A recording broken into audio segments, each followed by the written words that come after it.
very, very disturbing phenomenon in the counseling profession.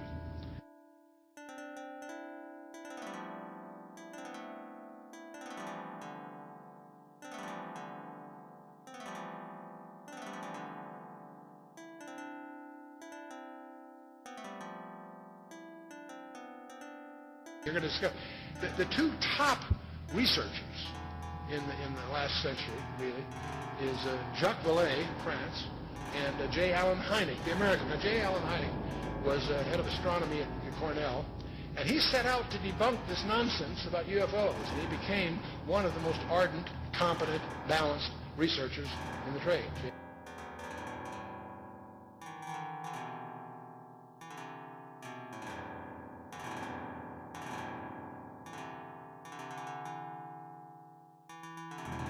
They appear to have the ability to materialize and dematerialize without a trace.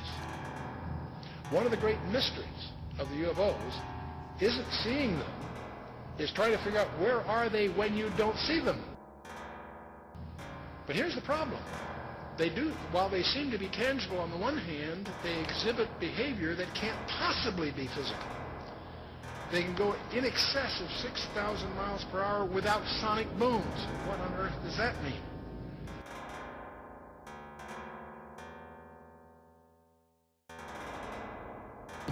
These demons would make them then spiritual phenomenon. I would take it, right? Yeah, I think when you look at it, I mean, there's certain characteristics that everyone will agree has been seen and demonstrated also by these UFOs, such as they penetrate the ground, they penetrate water, they disappear in front of people, they appear right in front of people. One person will see a UFO and the person next to them will not see the UFO. They change colors, sometimes only one accelerating. They change shape, they change size. Many people have made the comment that they seem like they're alive almost. And so these are all characteristics of something that's not a physical or material being or construction.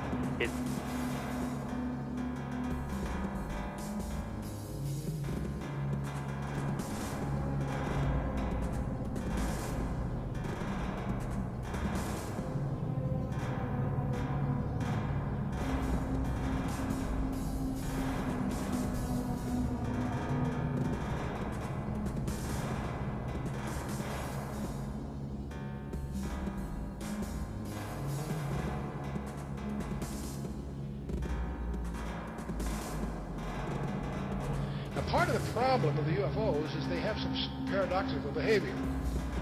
On the one hand, they're seen by multiple competent witnesses. They are plotted on radar, sometimes multiple radars simultaneously. They leave tangible traces on the ground, sometimes radiation, evidence of burning, and other things. So they are apparently real in the sense of being physical, on the one hand. There are photographs. Sometimes they show up on photographs, sometimes they don't.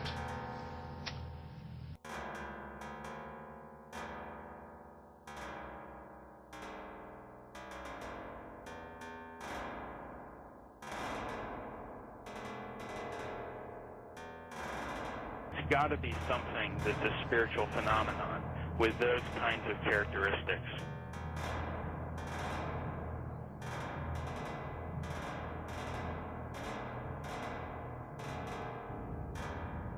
An abduction experience.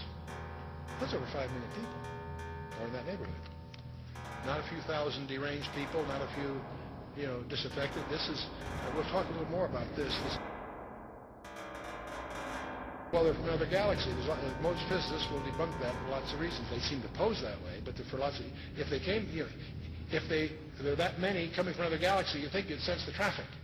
We'll come to that with some more reasonable explanations. And what's interesting is that there was a huge satanic ritual that was performed on the very spot where Area 51 happened really? By this Jack Parsons, and in which they had this magical ceremony called Babylon Working, and it was designed by Aleister Crowley, who was a Satanist who called himself the B666.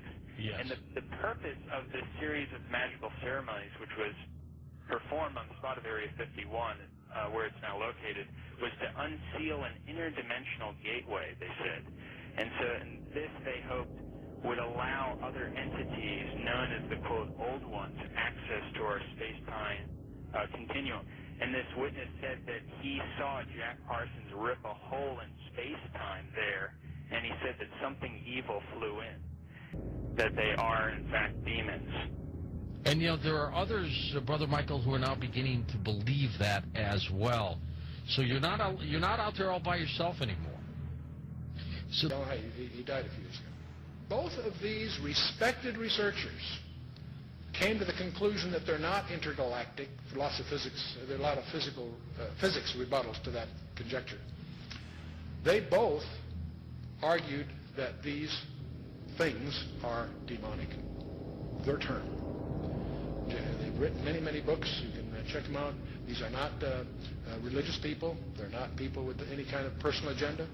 But they came to the conclusion that these things, on the one hand, and by the way, we take for granted that we strip away the nonsense and the hoaxes, set that aside. There's tens of thousands of files you have to wallow through.